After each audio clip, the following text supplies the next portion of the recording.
जब आप अल्लाह को बीच में ले आते हो तो आपके सारे मसले ठीक हो जाते हैं। तो यही है कि ये भी अल्लाह का बड़ा करम है कि हम सफ़र हम ख्याल हो जाए।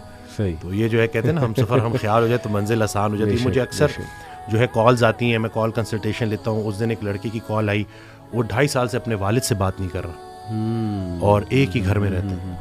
तो मैंने उसको कहा कि तुम्हारी दुआओं का सारा ज़ख़ीरा तुम्हारे वालिद के पास है। और फिर वो एक ऑडियो में सुन रहा था तो उसमें जो कहते हैं कि नेक इंसान को देखना भी नेकी है।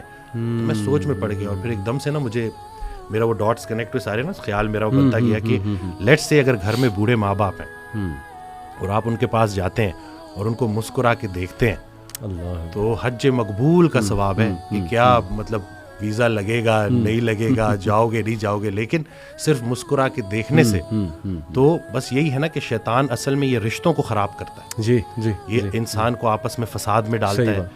अक्सर मर्द कॉल करते हैं तो बीवी की बुराई कर रहे होते हैं, बीवियां कॉल करती हैं तो शोहर की बुराई कर रही होती है। मैं तो उनको आखिर में जब वो 15 मिनट पूरी 20 मिनट जब खुल के बुराई कर लेते हैं और जब वो चुप हो जाते हैं तो मैं उनको यही कहता हूँ कि खामी से नफरत करनी है, खाम से नफरत नहीं करनी। और फिर उनको ये अक्सर मैं ये वाक़या भी सुनाता हूँ कि एक ये हज़रत वासिफ़ अली वासिफ़ रहमतुल्लाह के पास एक नशई आया जी।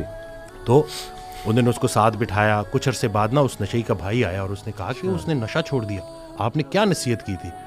तो कहते हैं मैंने कोई नसीहत नहीं की थी, मैंने सिर्फ मोहब्बत की थी। सुभान अल्लाह। तो ये जो ज़मीनी सफ़र है ना, इसमें अगर कोई एक चीज़ आसमानी है तो वो मोहब्बत है। सही बात। और अल्लाह की रसूल पाक सल्लल्लाहु अलैहि वसल्लम से जो मोहब्बत है वही अगर आपको अता हो जाए और आप उस रेफरेंस से देखो और इस मोहब्बत के ज़रिए चलो, तो मैं कहता हूँ कि कोई ऐसा मसला नहीं है जो हल ना हो सके।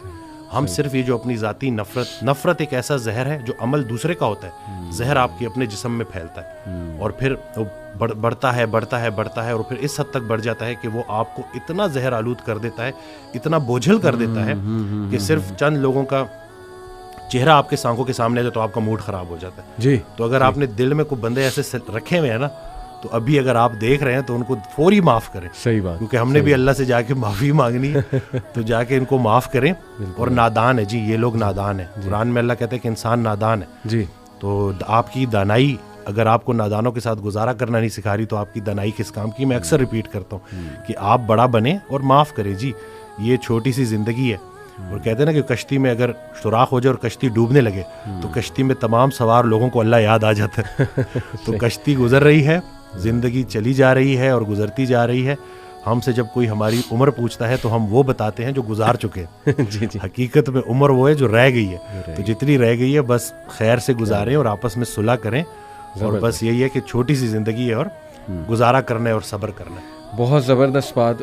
मैं वसीम भाई कुछ कोट्स आपके सामने रखता हूँ क्योंकि आज का टॉपिक भी उम्मीद है। बेसिकली ये कोट है जी कि अगर आप सोच रहे हैं कि हर चीज़ आपके हाथों से निकल रही है और हालात आपके मुवाफिक नहीं हैं, तो एक दफ़ा इस दरख्त के बारे में ज़रूर सोचना जो एक एक करके अपने तमाम पत्ते खो देता है लेकिन फिर भी खड़ा रहता है। इस उम्मीद